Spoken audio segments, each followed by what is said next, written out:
వ్యక్తిత్వం నేను అదే ఏం లేదమ్మా, నేను మొన్న కూడా చెప్పా. గబ్బర్ సింగ్ లాంటి డైలాగ్ ఇవాళ నాకు కొంచెం తిక్కుంది లెక్కుందని రాస్తే కనుక, ఇప్పుడున్న పరిస్థితుల్లో రాస్తే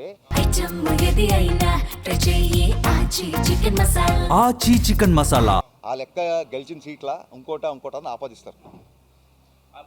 నేను ట్రెండ్ ఫాలో అను, ట్రెండ్ సెట్ చేస్తా అంటే, ట్రెండ్ సెట్ చేయడం ఏంటి మిగతా పార్టీ అలయన్స్ సెట్ చేయడమా అని ఆపాదిస్తారు. సో మనం యద్భావం తద్భావం, అందుకే మనం చూసే పద్ధతి ఉంది. కావాలని చెప్పి పొలిటికల్ టచ్ ఇద్దామని, ఎందుకంటే మనం సినిమా అనేది వ్యాపారం అండి, మనం వ్యాపారం చేస్తున్నాం, మనం ఎంటర్టైన్మెంట్ అమ్ముతున్నాం. ప్రతి ఓడు ఎంటర్టైన్మెంట్ కొనుక్కోవాలనుకుంటే తప్ప నువ్వు నా మనిషి కాదు, నేను నీకు అమ్మను అని అనలేం కదా మనం.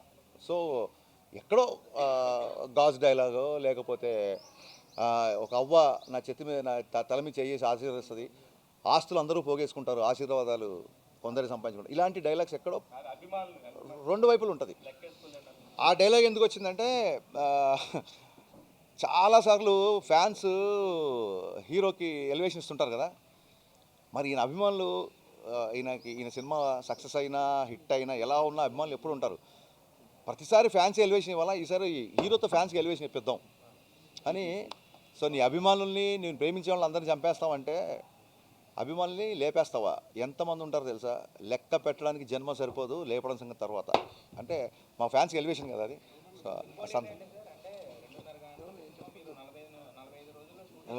డైలాగ్ సినిమాలో వచ్చేసింది కదా.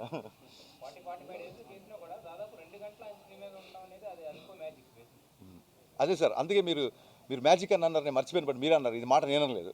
అందుకే సరే టీజర్లో ట్రైలర్ చూసారా మీరు? దేవిశ్రీ ప్రసాద్ మ్యూజికల్, హరిశంకర్ మ్యాజికల్ అనేసి.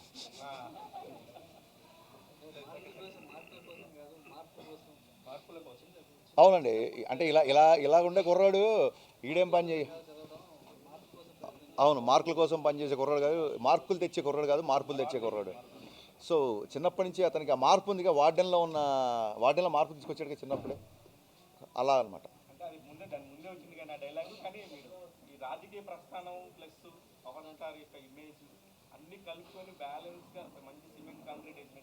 బ్యాలెన్స్గా ఉన్నాను మీరే అన్నారు కాబట్టి కృతజ్ఞత, థ్యాంక్ యూ.